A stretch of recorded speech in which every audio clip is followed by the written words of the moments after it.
ვიცი ისინი რაში მადანაშაულებენ, ოღონ ამას ვერ ამბობენ, ჩემი დანაშაული არის ის, რომ მე ვამხელ რუსეთს, მე ვამბობ, რომ რუსეთი ჩვენი სისხლით ვერ გაძღა და მე ვამბობ იმას, რომ საქართველოს მიიტაცა ივანიშვილმა.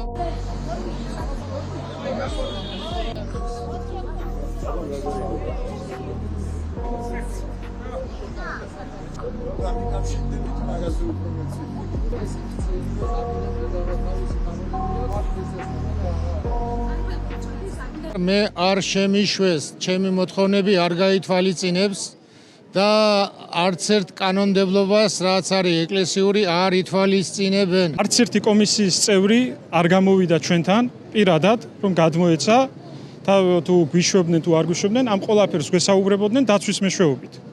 და წესით, როდესაც ამდენი ხალხია მოსული, სამი არქიმანდრიტი იღუმენი ხო კომისიის წევრმა, რომელიმე მკეთილი უნდა ინებოს, ელემენტარული პატივისცემა და ყურადღება უნდა გამოიჩინოს.